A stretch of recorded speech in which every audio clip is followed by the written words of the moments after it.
Good morning, class. Welcome to our first class. And today, what I want to do is provide the framework for how we will learn the semester. What are we learning? How are we learning? Why are we learning? All right, so this is a class of ideas. So it's really important for you to pay attention and understand how these ideas connect with each other. If I'm not being clear, ask me a question. In fact, make it a habit to ask as many questions as possible, because that way you will learn more, learning will be more fun for you, and learning will be much more clear to you, okay? So let's get in the habit of asking questions. So wherever I am confusing, wherever I'm speaking too fast, wherever you don't understand, interrupt me, okay? Let's get in the habit. All right, so I first want to talk about Immanuel Kant.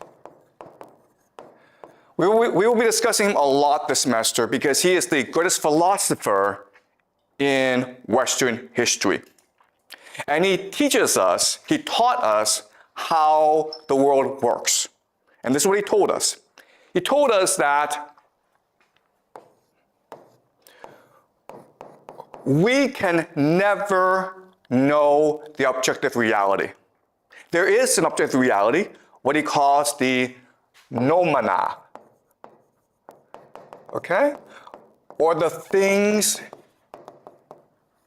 in themselves. That is not knowable to us. That is a world we can never access. Why? Because we perceive the world through our senses. Our senses, our perception, warps the world and changes it into a structure that we can process, called the phenomena.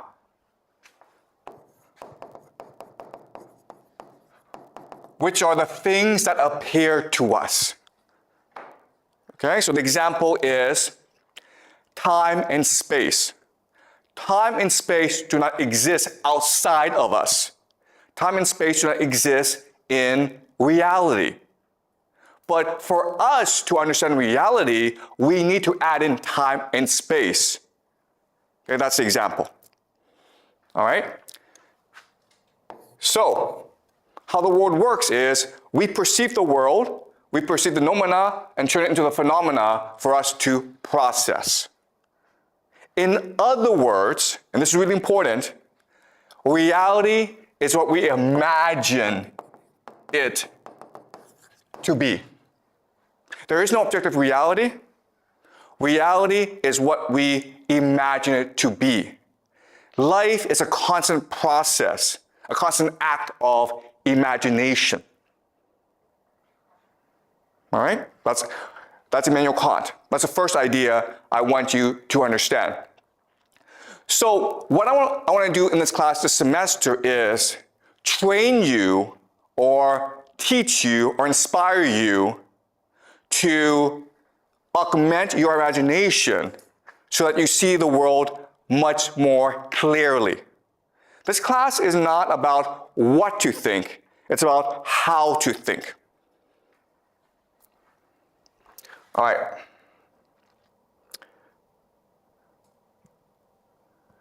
All right, so let me explain the structure of the course. So there's past, there's present, and there's future. We'll be looking at all three this semester, the past, the present, and the future. We will be analyzing all three in order to construct a more objective reality for ourselves. We will not succeed, we will fail. But the process of trying will train our minds to think much more critically about the world. So, let me explain how. In the present, we have geopolitics. We'll be studying geopolitics. For example, why is there war in Ukraine? Why is there war in the Middle East? what will happen. We'll be studying geopolitics. And we'll try to understand why this is happening. We'll try to formulate an analytical model of geopolitics. Okay, an analytical model. We will then use this analytical model to make predictions about the future. Why do we do this? Because these predictions will tell us if our analytical model is correct or not. Okay, does that make sense? It's no different from artificial intelligence. How do you know if your artificial intelligence, the model is correct or not? Well, you test it against reality. Okay? There's no difference between that artificial intelligence system and what we're trying to do here. And why are we doing this? Because if we're able to have an analytical model that makes correct predictions, then we can take all this and go back and analyze the past to reveal the secret history of the world. That is a project we are undertaking this semester to discover for ourselves the secret history of humanity. Because you may not know this, but all the history that you learn in school, all that history that you think you know, it is false. Okay? The history that you know, the history that you believe, it is a system implanted into your brains by powerful people. Okay? So the real question that we're looking at this semester is really, how does power work? Because if we can figure this out, then you will achieve liberation. You will achieve freedom. You understand how you're being manipulated by others, and therefore you'll be free. You'll be empowered to live the way you want to live, to see the world that is true to you. So, let me give you 3 concrete examples of how power works. Okay, the first example is money. Let us do a thought experiment.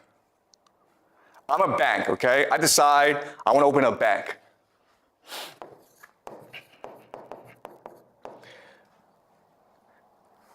And now you're allowed to put money in the bank, okay? So all of you get together and you put $5 million in the bank. Not $5 million. Now, why do you put $5 million into my bank? Because I promise you 1% interest, right? 1% interest.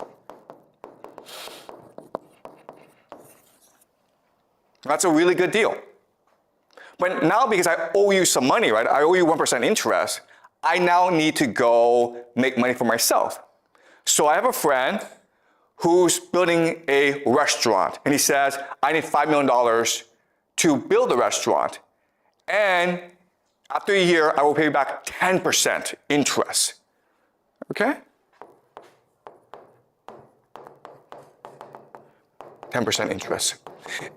And so I make a 9% profit, and I can use that to pay my employees, to pay myself a salary, to build a new building, okay? So now I want you to think about this. I'm the bank, I got $5 million in deposit money, then I gave out a $5 million loan. Today, how much money is in the bank? Countless. Countless. How much money now do I have? I got $5 million from you guys, then I gave it out to someone else, right? So how much money is in the bank right now? Zero is zero, right? It should be zero. Logically, the answer is zero. In fact, zero is the answer that you are taught in economics. It's what you are taught, yeah? Zero is not the answer that we taught in economics. Okay. You cannot loan all the money that you have. Like, for example, if they will have a limit like 25%, I don't know. Okay. Maybe 10%, so you can only loan like 4 million out. Okay, yeah, okay, really good point, okay, oh yes. Okay, so that's really good. So in economics, you learn about the idea of the fractional reserve system. Okay, what's fractional reserve? As you say, you must leave behind a certain amount of money. It could be 7%, it could be 10%, it depends on the country, okay? Let's say 10%. So theoretically, I can actually lend out $5 million. I can only lend out $4.5 million.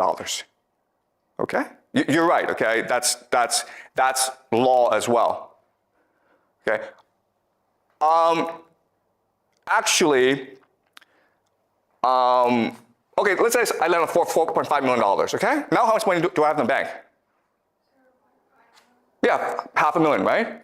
Okay, so again, this is what you're taught in economics. This is what makes logical sense, right? The correct answer, what actually happens in real life, is you now have $9.5 million. Okay, that is the correct answer. This makes no sense, right? But it happens in reality. And how do we know? Because over the past 20 years, Chinese banks, like the Bank of China, the Bank of Industry and Commerce, the Agricultural Bank of China, if you Google these banks, what you will see is, these past 20 years, these banks have become the largest in the world. How did that happen? Was it because Chinese people got rich and put all the money in the bank? No, that's not what happened. What happened, guys? Supported by the country, the government. Okay, what happened was these banks start to lend money out to corporations, to government, to people, to build skyscrapers, to build roads. In other words, the banks started to create money out of nothing in order to finance China's infrastructure projects.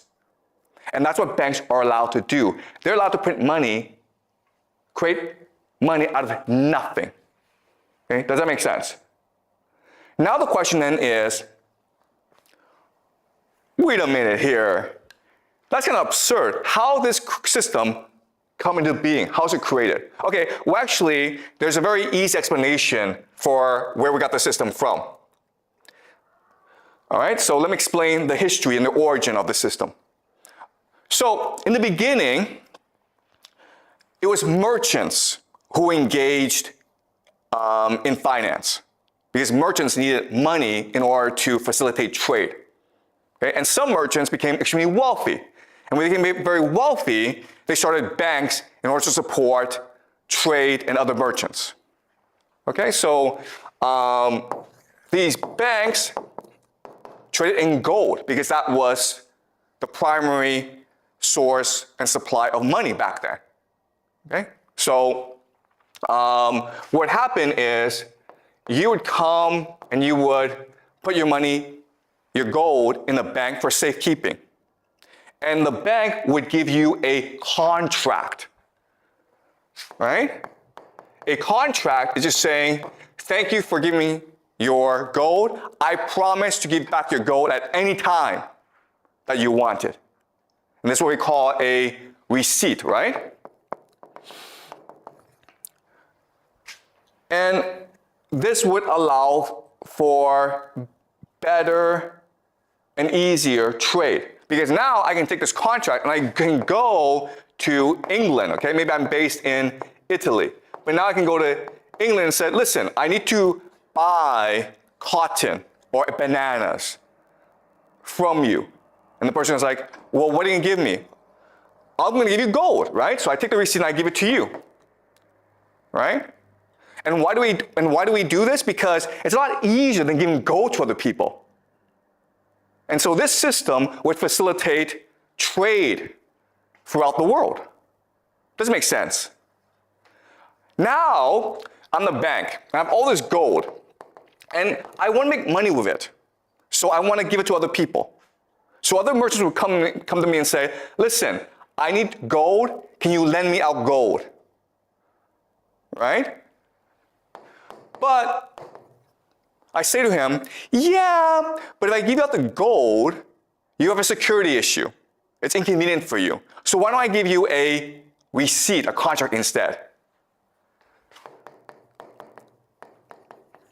Does that make sense? Because all I need is a contract, all I need is a receipt in order to go and do trade elsewhere. Right? So by doing this, what I've done is I've doubled the gold in my bank, right? I've created money out of nothing. So the gold is still 5 million. That hasn't changed, but the receipt is now 5 million plus 5 million. So theoretically, I now have 10 million in the bank. All right? So that's how money and finance works. Now, there's a problem with this system. What's the problem with this system? What do you mean?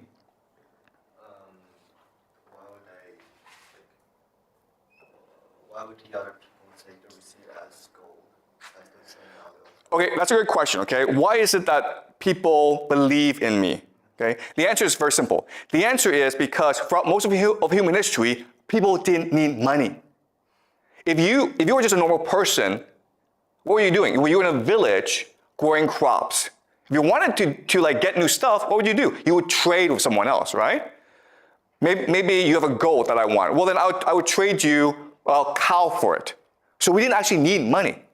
So throughout most of human history, no one had any need for money. It was only in certain circumstances that you would want money. So for example, marriage, right? Okay? So throughout most of human history, money represented debt that could be unpaid. Oh, sorry, debt that could never be repaid.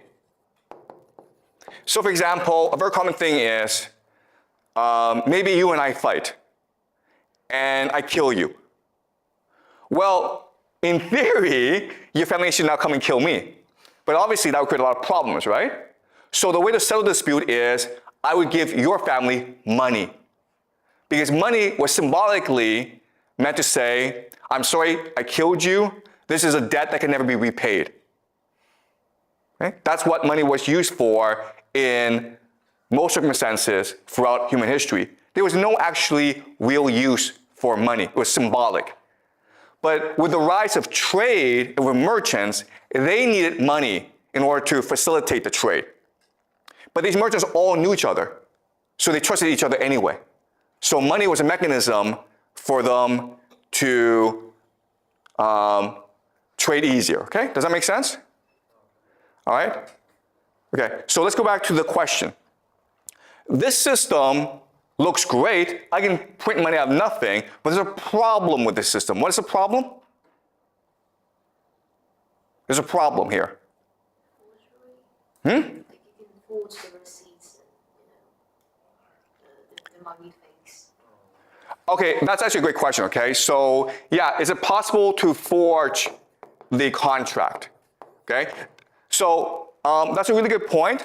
The problem is, so the answer is that they all knew each other anyway. Okay, because it's a very small circle. Again, we have not reached the modern period where it's a lot of people using money. If that's the case, then forgery becomes a problem. We'll discuss this in future classes, okay? Counterfeiting. But at this point in history, forgery is actually not a big issue. There's actually a bigger issue. And it's a huge issue. What's the issue? I have $5 million of gold, right? There's about $10 million of gold out there in receipts. What's the problem with that? The problem is that if everyone wants to go at the same time, I go bankrupt, right? Because I lose my reputation. The contract says that at any time you want the gold, I must give it to you. But if I have if there's $100 million in gold contracts, but I only have $10 million in gold, only if 15 million wants the gold back, then I'm screwed. This is what we call a bank run. okay? A bank run. And this is a huge problem for merchants, okay? There's also another problem with the system, and the problem is this. Who do I usually lend my money to? Do you guys know? If I'm a bank, if I'm a merchant, who do I usually lend my money to? Okay, guys, today we lend the money to entrepreneurs. But back then, there really weren't entrepreneurs. There were kings and noble people. And what did they do all the time? Why did they need money? To fight wars, okay? That's why there's a demand for gold. Because if I'm a king, I need to fight a war, usually against my brother or someone else to control this territory, right? Now, the problem with this is I could get killed, in which case, oops. But also, what's much more common is the king would be like, screw you, bank, I don't need to pay you back, okay? So there's actually a lot of risks with this system. So over time, develop a system to mitigate or reduce this risk. Okay? What would they do? What they would do is they would create cartels. Cartels are just partnerships. So maybe this bank works with another bank, throughout Europe. And the way they establish these cartels is usually through intermarriage, right? They would marry each other, they would combine together. And that way, let's say 15 million of receipts wants back the gold, but there's only 10 million. Well, guess what? You just go to another bank, okay? And let's just say a king decides, I'm not gonna pay you back, bank. Well, your bank works with other banks to establish a new enemy to kill the king to get the money back. Do you understand? And this system is what we call today central banking. And what you will learn in this class is central banking controls the world today. Okay? Now, what's really important about this system is that it's based on power. Right? And what power is, it can turn nothing, money, the contract, into everything. Okay? That's what money is.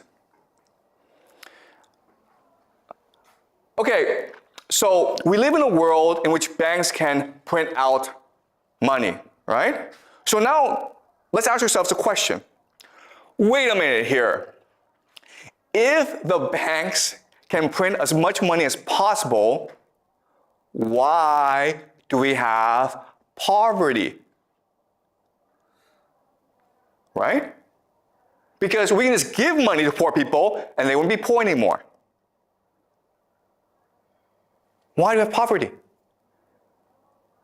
If there's all the food in the world that we want, why are people starving still? Why? Because we don't have limited resources. Okay, so we don't have limited resources, we have scarcity, okay? Right, so that is the common answer, scarcity. We have poverty because of scarcity. But I already told you this. They can print money out of nothing. So money is infinite. Money is an infinite resource. So why do we have poor people then? That's kind of strange. Like money, aren't money just, used for trade? They still have limited resources and, the actual needs. Okay, so you see what's happening is this. You all believe money is scarce, okay? I just spent the past 10, 20 minutes explaining to you, it's not scarce, it's infinite. It's just a number. We can at any time print out as much money as we need, okay? So that's how power works. Power has brainwashed you into thinking something that is not true. You've been taught from the first day that money is scarce. But it's not scarce, it's infinite. And no matter what I say to you, you still believe this, okay? So you have to get that out of your head. Money is not scarce, it is infinite. So let's go back to the question. Why is there poverty in this world? Why do people starve? Why is there inequality in this world? Why are there poor people? Why are there rich people? What's the answer? Because they don't print infinite money. Okay, because it's scarce. So guys, this is amazing, okay? You guys can't get out of your head.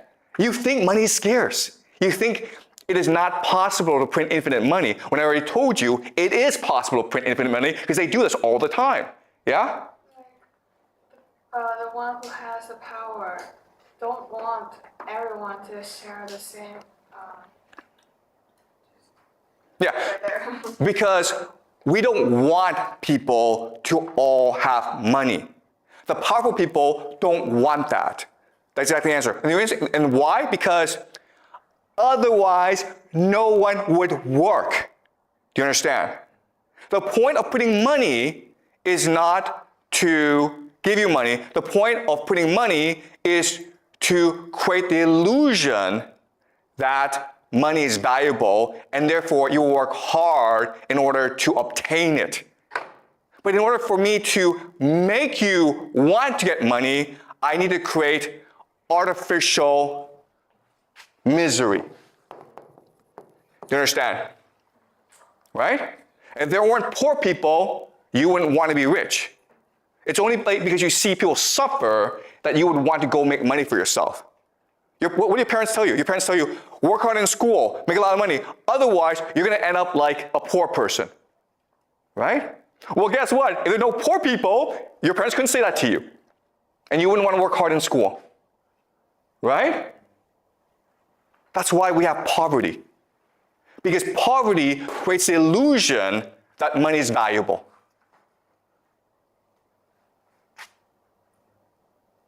In other words, poverty isn't what you do to yourself, it is what the powerful do to you. Now let me ask you another question. You guys have studied some economics. Why do you have like crises?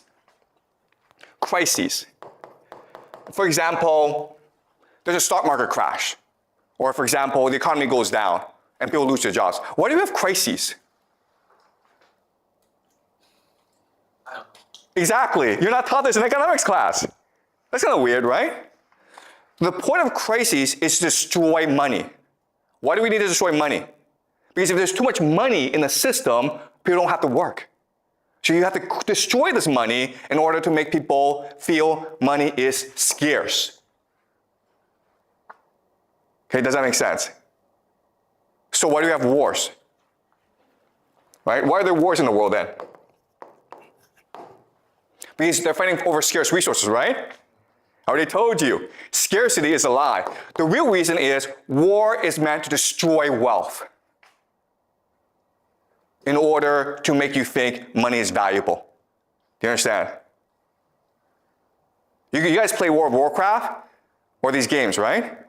Guess what, guys? World of Warcraft in our world, there's absolutely no difference. You just run around pointlessly working hard to obtain credits in order to buy stuff. If credits just flew out of the sky, because they could do that, right? They could actually program the engine to just put money out of nothing. You wouldn't do nothing every day. You wouldn't play the game. Okay? It's only because you believe that there's scarcity in the world and that you must work hard to obtain wealth that you do any work. Do you understand this? Okay? So this world that we live in, it's a complete illusion created by central banking in order to make us work as hard as possible. Because the real value is not money. The real value is the work we do. Okay, does that make sense, guys? All right, yeah? Wanted to ask, you said scarcity is an illusion, right? But I understand that money can be printed infinitely, but resources such as food and land, they are technically unlimited. So scarcity still exists in other resources. Okay, that's a great question, okay? So the question is, isn't food scarce? Because food is a finite resource, right? Do yourself a favor, okay? Go to the garbage dump somewhere, anywhere in Beijing, and see the amount of food that is wasted every single day. If food was scarce, Why do we have food waste? Okay, so if you just do the mathematics, what you will discover is there's enough food to feed everyone. Okay? There doesn't have to be hunger and starvation. It's an artificial crisis. Okay, does that make sense? So you're right in that, yeah, the food's not infinite, but it's abundant. There's a lot of it, enough to feed people. Okay? How about land? On the land, oil resources, you know, the reason they go to war before. Okay, all right, so again, you guys are stuck in the scarcity mindset. And it's very convincing. So let's move on, okay? So this is something that we'll go back to later on, okay? Because I cannot convince you today, this morning, that everything you believed about the world and about yourself is wrong. Okay, you're still stuck there, like, okay, there's scarcity. And you're right, there's scarcity, but we also live in a world of abundance. Okay? And a lot of things that you believe are just misconceptions about the world. Okay, so we'll go back there, okay, later on. All right, so let's move on. Okay, so we've done money now, right? Now let's do another question. Let's do a question of happiness.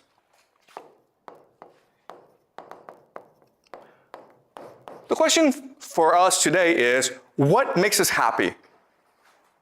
Come on, what makes you happy? How can you live a happy life? Okay. Well, obviously, money, right? If you have a lot of money, that's gonna make you happy. What else? Power. Exactly, power, right? Sure. Power. Excuse me? Freedom. Okay, good. Freedom. Yeah. What else? Relationships? Relationships? Yep, sure. You have good friends, right? Like lots and lots of friends. What else?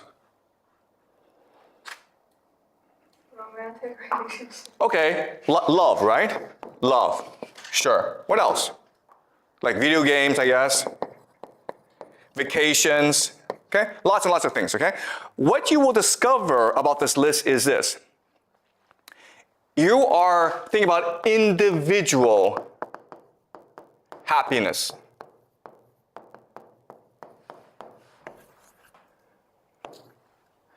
And this is actually unique in human history. If you were to go back in time to 500 years ago, and you ask people, how can you be happy? They would focus more on collective happiness. In other words, if your community were not happy, you cannot be happy. So the very idea of the individual is new in human history. Before, we understood that if you want to live a happy life, you need to take care of your family. You need to take care of your community. For them, for us, throughout most of human history, happiness meant helping others, being generous to others. So, for example, let's just say that I go off and I wander, and then I find a lot of gold, right? I come back, and what's the first thing I do with all this gold? Do you guys know? And this is like the ancient past.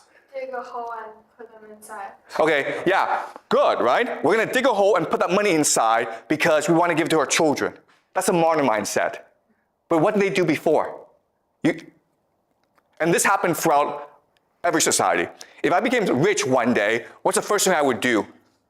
Show off. Show off. No. Okay, so we'll learn this, okay? But the first thing that people did was they had a big feast for everyone. They spent all the money on a big feast. Because what mattered was your reputation within the community. What mattered was your generosity. If you got rich one day, you made sure that everyone in the community benefited from your wealth, usually by holding a big feast. And guess what, guys? This was true in China for most of Chinese history, right? If you come from a Chinese village, you come to Beijing, you open a restaurant, you make a lot of money, you go out to your village, what's the first thing you do? Come on, guys. Feast. you have a big feast for everyone.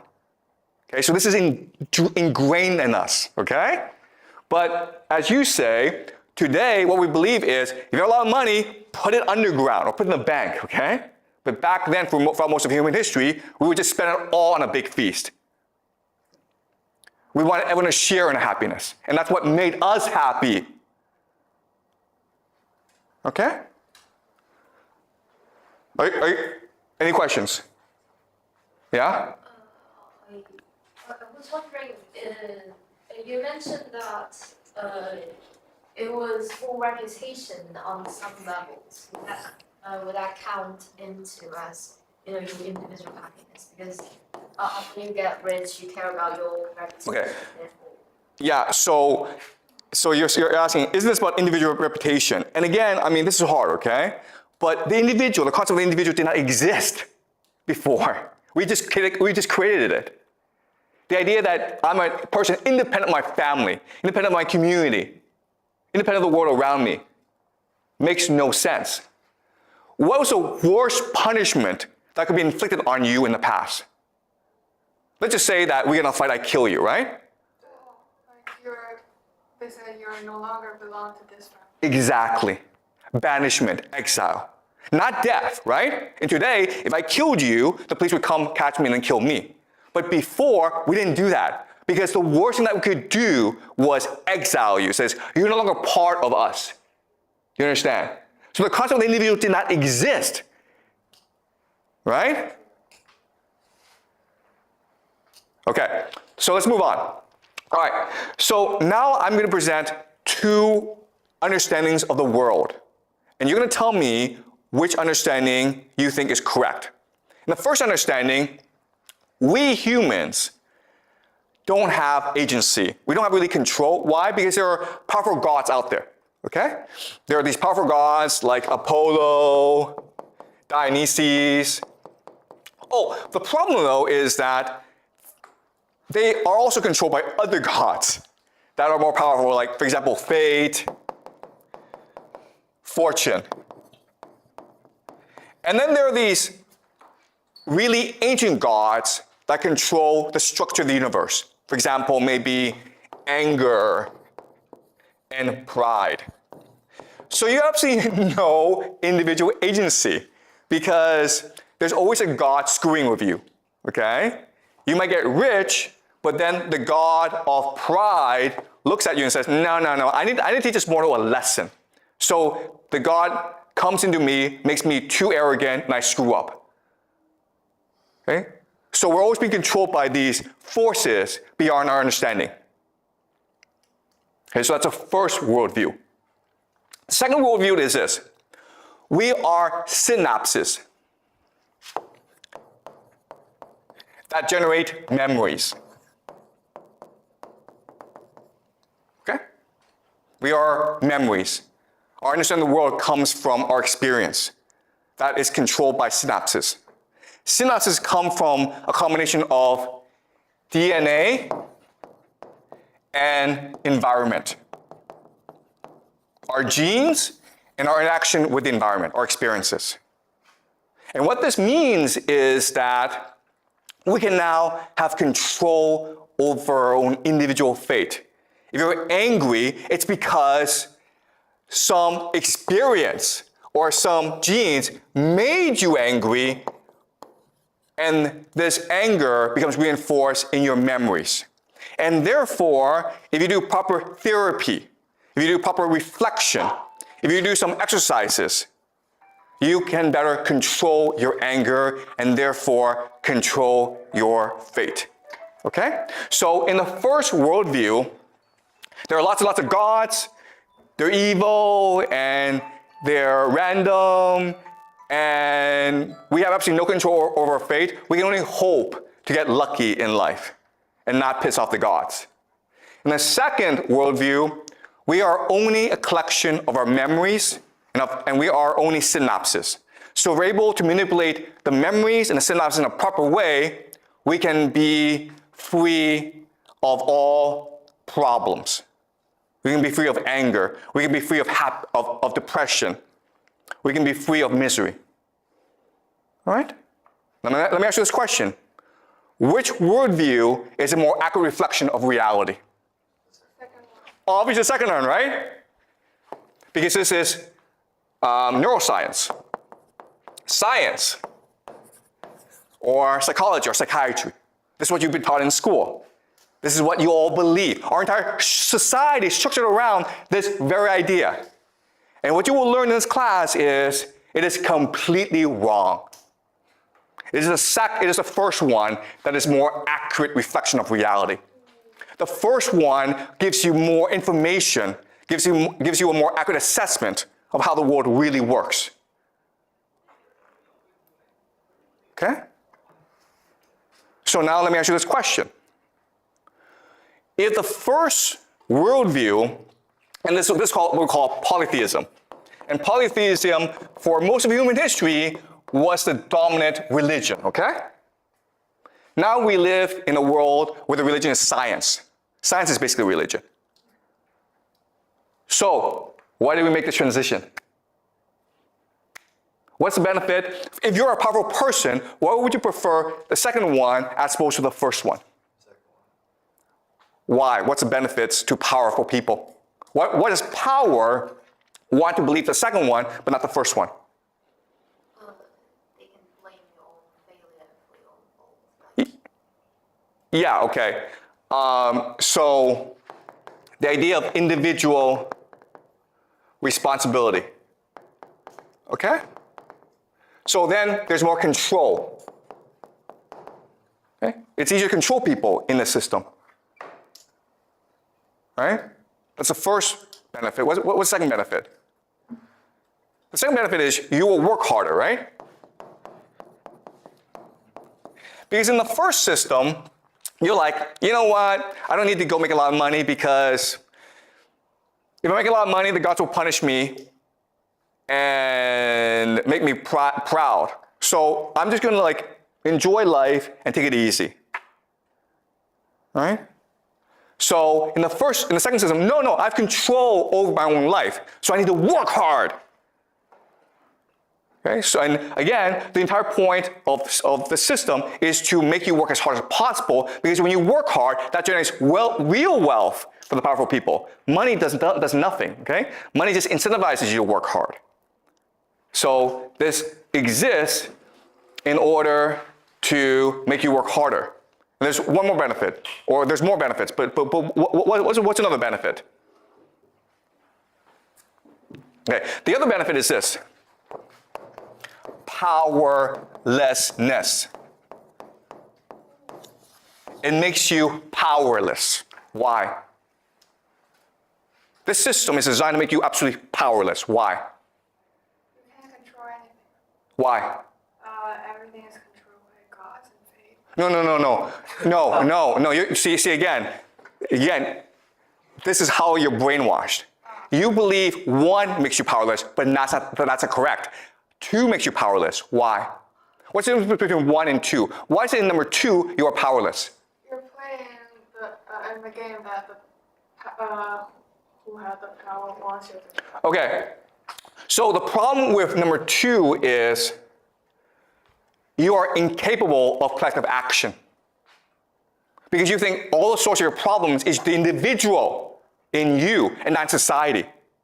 But number 1, you are capable of collective action. And the only way to change the world is through collective action. Does that make sense? This is a really important point. 2 is designed to make you think the source of all your problems is within you. So you should ignore what other people do and think. It doesn't matter to you.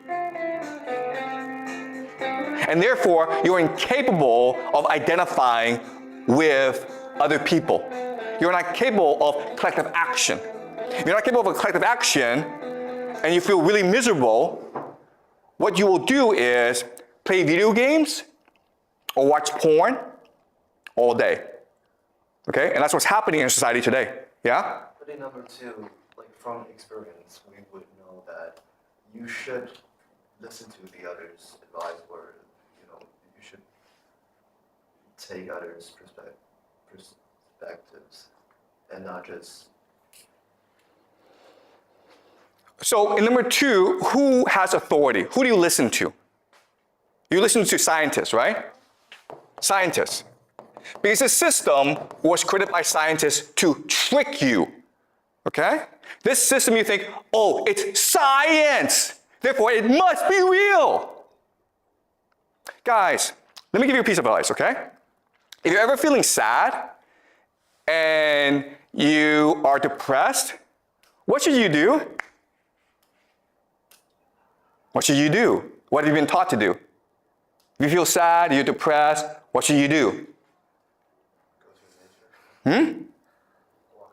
Okay, yeah, the correct answer is walk around, but that's not what you've been taught, right? What have you been taught to do?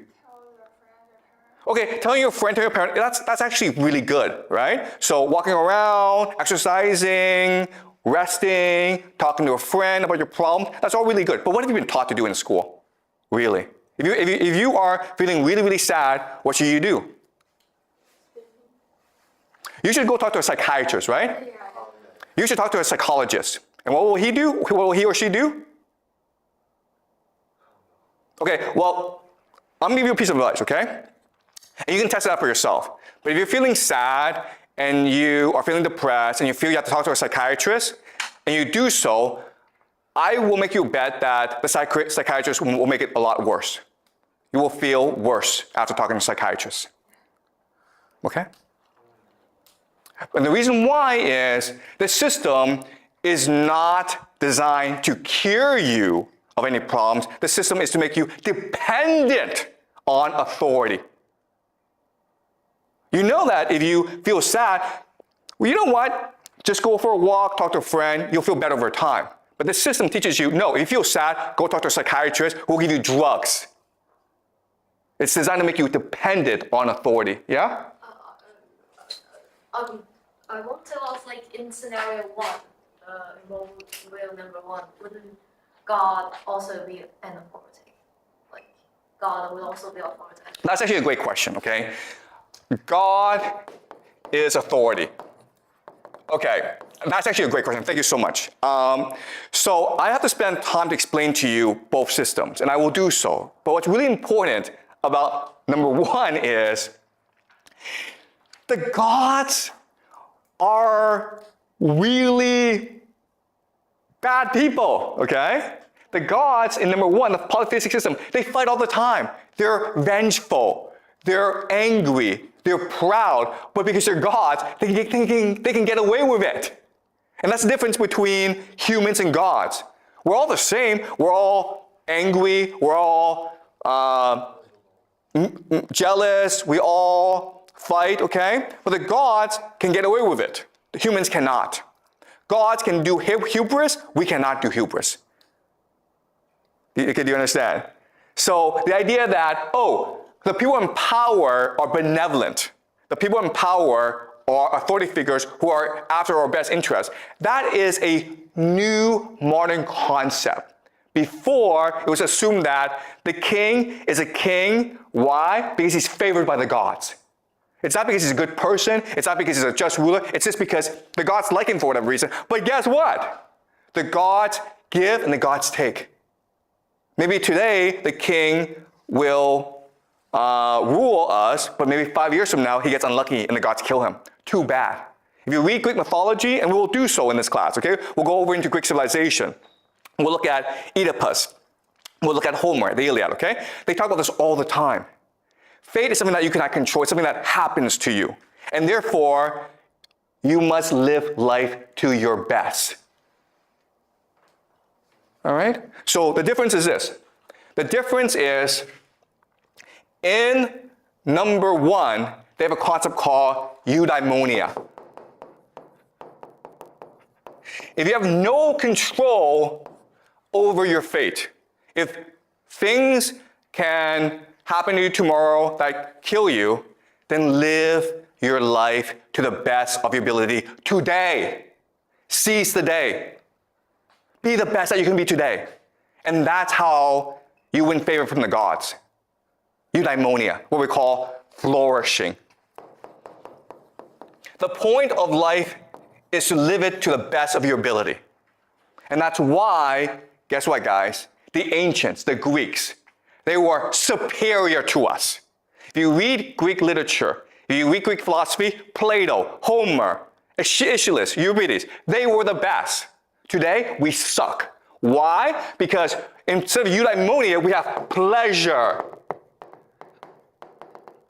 Rather than flourish as creative people, we're like, how do I enjoy my life today? How do I not feel sad? Okay? So in the first system, even though it sounds like we have no control, we have no agency, but it inspires us to live to the best of our ability. In the second system, we're like, oh, you have complete control of your life, it enslaves us. Okay? All right. Now let's move on to the third and final example. Okay. And I know this is shocking, I know this is surprising, but over the course of the semester, I will give you enough evidence to convince you that this is all true, okay? I'm just setting up the structure and the framework today. All right, let's do school. Guys, why do we have school? Why are we in school? Why? Why are you here? What? Someplace learn and teach. Exactly, right? Learn. What else? Yeah, to get the degree, okay? To get the degree. Okay, to graduate. What else? To have technology. Knowledge, yes.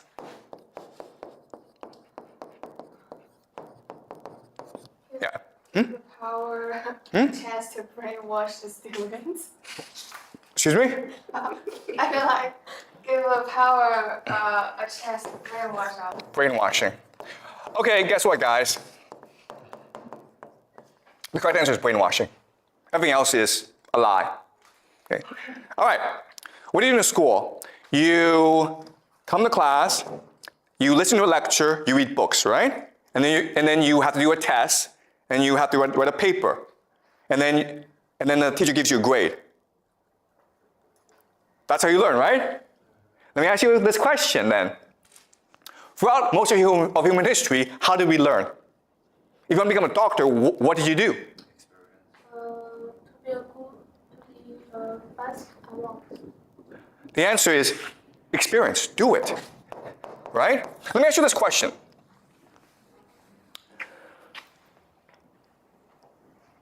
Let's say you're 12 years old. You're going to be a doctor, okay? There are two paths ahead of you. The first path is, you know what? I'm going to put you in a hospital, and you're going to learn there for like 10 years. Someone's going to mentor you. You're going to be that person's apprentice. Maybe the first year, all you do is like wash the floor, okay? But you're going to observe the doctor. And then eventually, the doctor's going to tell you how to treat patients, okay? That's the first system. Second system is you go to the best school in the world. Then you go to Harvard for undergraduate. Then you go to Harvard Medical School, the best medical school in the world. Okay? At age 30, who's a better doctor, number one or number two? First one. Obviously the first one, right? Because the second person, the person who went to Harvard and Harvard Medical School, did not ever work in a hospital. You understand? Now, let me ask you another question. In the first system, do you have to be really, really smart to be a good doctor? No. You don't, actually. Practice. Anyone can be a doctor in the first system. Anyone. We human beings are all born with the capacity to learn anything if you wanted to learn it, right? If you want to be an engineer, if you want to be a lawyer, if you want to be a doctor, if you want to be a scientist, if you want to be anything, okay? Just go find a mentor who can teach you how to do so. And I guarantee you that you will learn how to do it well. And anyone can do this. But instead, we have a system in which we tell students, you're smart, you're stupid. Smart students go to good schools and good universities, and they get good jobs. Stupid students go wash dishes. Okay? And that was not true for most of human history. It's true today, but throughout most of human history, if you had to go learn something, all you had to do was go find a teacher. And that teacher would teach you. And then you would learn it. Right? So school is not a place to teach you how to learn. A school doesn't teach you knowledge. It doesn't do that. A school is a place that brainwashes you. Okay? Now the question then is, what does it brainwash you in? Why would it brainwash you? Okay, all right, to answer that, I'm going to give you some history, okay? We will do a lot of history in this class. But I'm going to tell you the 3 societies that first introduce mandatory, free public schooling in the world, okay? The first is called Sparta. Okay? Sparta was a small city-state in Greece, like 3,000-4,000 years ago, 3,000 years ago. And they had a new system in which children as early as 5 or 6 years old, they were put into a school. And in the school, they were beaten up by older kids who were like 9 or 10. Okay? That's Sparta. The second society was called the Aztecs.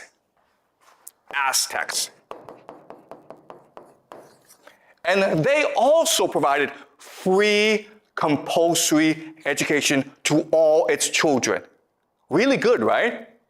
And the third society is called Prussia.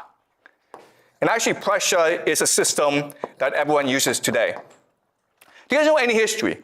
Okay? What is common about all 3 societies? Sparta, Aztecs, and Prussia. No, it's all the 教育体育. What is common to all 3? Okay. War. All 3 societies are fundamentally war societies, dedicated to defeating their neighbors. Sparta was one of thousands of city-states in Greece.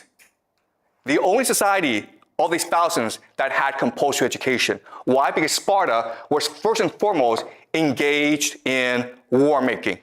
Sparta, you've heard of Spartans, right? It's the Spartan warrior. Okay? The Aztecs were the greatest war society in Central America before the arrival of the Europeans. They defeated everyone. They were engaged in war. They also did a lot of human sacrifice as well. Okay, we learn about the Aztecs later on. Prussia, the Prussians, the greatest military in Europe for centuries. They were engaged in war making as well.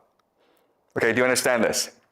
Why we have schools is because schools are really good at preparing people for war.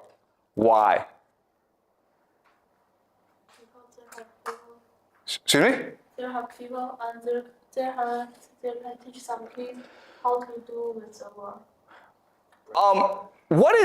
Why, let me ask you this question. Why did they not have schools before? Why is it that people are like, we don't want schools? Why? Again, the Sparta, Aztecs, and Prussia were the few societies that had free public schooling.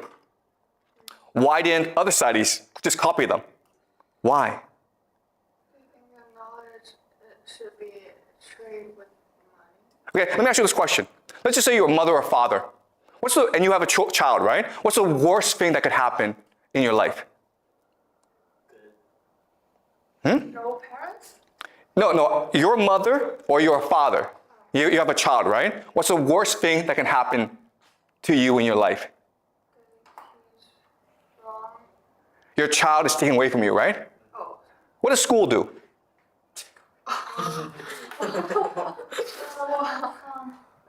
School is designed to take your child away from you. Okay? Let me ask you this question. If school is about learning, why don't parents and children go to school together? Yeah, why not? Why? Because they have to work to make money to survive. Because parents have to work to survive, right? There's actually a better reason why. School is provides the social, they must have two people to do something. Okay, it's about brainwashing, right? Because how do you brainwash someone, Yeah. right? If you're with your parent, are you gonna be brainwashed? No, because you feel loved, you feel secure. Your parents are gonna protect you. You're gonna ask your parent, hey, is this teacher, is he or she lying to me? And the parent's like, yeah, he's lying to you, okay? It's only because you've been taken away from your parent that you are now willing to be brainwashed. Why? Because what happens if you leave your parents? How do you feel? How do you feel? Yeah, exactly, right? Insecure. You're anxious. You're afraid. You understand? You've lost your parent. You're 4, you're 5, you're 6 years old. You've lost your parent. You feel really insecure. So who do you trust? Your teacher. Whatever your teacher says is now correct. One of our parents is also brainwashed, like, because they went to school before when they were small. Yeah, okay, that's a great point, okay? Aren't our parents brainwashed as well? That's correct, your parents are brainwashed. But what I'm saying is, when a parent is with a child, the child feels secure. And if you're secure, you're much more willing to disobey authority. You're much willing to ask questions. You're much willing to think for yourself because you feel secure, because your parent is there to protect you. But if you take the parent away, you can't do that. You must now rely on the teacher who can now brainwash you. Okay? So are you brainwashing us? Am I brainwashing you? Okay. Maybe it's a jar too. Okay. All right. Okay. So the question is, am I brainwashing you? Okay, that's a good question. And it's a fair question. And again, that's why I tell you this. Okay? You have the capacity to ask me questions. You have the capacity to challenge me. You have the capacity to think for yourself. Okay? So all I'm saying is, hear me out, ask me questions, and then think for yourself whether or not I make sense. Because the difference between my class and other classes is like, I don't test you, right? I don't give you grades. It's a pass-fail class. You can actually choose to say, you know what, this is nonsense, I don't want to listen anymore. I can't stop you. Okay? But in school, guess what happens if you don't come to school? Your parents get arrested. All right? Do you understand? That's the difference. It's your choice whether or not to pay attention or not. All right, so another question is, okay, if schools are designed to brainwash you, what are they brainwashing you in? Well, they're designed to brainwash you to believe a concept called the nation state. The nation state. The schools are designed to brainwash you to think the nation state exists. It is a person, Mother China. You must love this person. You must be willing to sacrifice yourself for this person. You must be willing to dedicate yourself to this person because it is Mother China. And how do we brainwash you? We teach you language, right? We teach you history. We teach you geography. We teach you all this to make you believe that the nation state, Mother China, the United States, France, they all exist. But guess what? Throughout most of human history, it was absurd to think the nation state existed. Okay? Before, you didn't say, I'm Chinese. Before you say, I'm a Beijinger. Or I'm from Haidian. Or I'm from Chaoyang, right? Because that makes more sense. You're from a place where you know the people. But now, because of the nation state, you are forced to believe that you are the same person as someone from Yunnan, Tibet, Guangxi, even though, guess what, guys? You have absolutely nothing in common. Okay? But you're all Chinese. And that's what school is designed to do. School is designed to implant in you a false memory of a nation state. Okay? That's what history is. History is the false memory of a nation state. And that's why you're all forced to go to school. Okay? Maybe like they also want you to just think about degrees and work as a normal person, not to create a people business or live by yourself? Yeah, so the point of school is to serve the nation state. Do you understand? Oh, Right? Does that make sense? If you believe in the nation state, if you believe in Mother China, then you must serve her. You must obey her. You must fight for her. You must die for her. Okay? So the idea of the nation state was created in order to make you obedient to authority. And it works very effectively. Yeah? I'm just wondering if this context only works out in the Chinese context, like All countries are nation states, okay? So I mean, like, I'm not saying China is different from other places. China is exactly the same as other places, okay? What you will learn in this class is how do we get to this place? Because again, the three things that we learn, okay? Money, the individual, the nation state. These are all ideas and concepts beyond the human experience. If you try to work this out from first principles, if you try to figure this out by yourself, you couldn't do it. You have to be brainwashed into believing these three things. If someone from the past, maybe 1,000 years ago, were to come today and you would explain the concept of money, individual, and nation state, the person would be like, wait a minute here. This means that you're all slaves. Okay? So now the question then is, where do we get these three concepts from? What you will learn in this class is these three concepts come from a revolution in human thought called monotheism. The one true God. This idea, monotheism, forever changed the course of human history, and it gave us these concepts of money, individual, and nation state. Monotheism is such a powerful idea that it turned nothing into everything. Okay, that's what you will learn in this class. We will learn about monotheism, and we will discover how it created money, individual, and the nation state, and it basically created the world that we live in today. Okay? All right. Any questions? is Christian like monotheism? Excuse me? Christianity is like monotheism. Okay, yeah, so there are three great monotheistic religions, right? Judaism, Christianity, and Islam. What I will show you later on is it's basically the same religion. Okay? Yeah. All right. Okay, so I don't want to give you too much information, okay? Because there's a lot to process. But I want you guys to remember the concepts.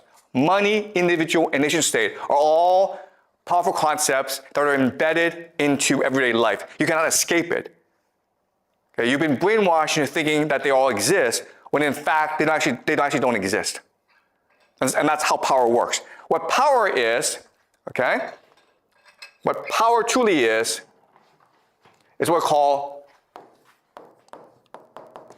alchemy. Alchemy, throughout human history, was the pursuit of turning lead into gold. Okay? Lead into gold. Okay? Nothing into everything. That's what alchemy was. And maybe in science class, you're taught that alchemy is this fake science. It's a pseudo-science, and it did not work. What you will learn in this class is we achieved alchemy. Okay? We turn nothing into everything. We turn lead into gold. Or that's what power is. Power is the capacity to turn nothing into everything. Power is the capacity to make you believe that money is valuable. That the individual can lead to happiness. That the nation state exists. That's what power is. Okay? And as a result, today we live extremely miserable lives. Okay? So you've been taught to think that, oh, life just gets better and better. What you will learn in this class is actually, nope, okay? And what's really important is you will also learn in this class that this was an accident. Okay? This was just an accident. It's an accident of the human imagination. It's because we didn't know what we were doing that we created this system. So what you also learn is that if you're able to control the human imagination, you can use it to create a new system that allows for eudaimonia, or the flourishing of the human intellect. Okay? All right. Any questions? Okay, so that's it for today. Okay, I'll see you guys next class.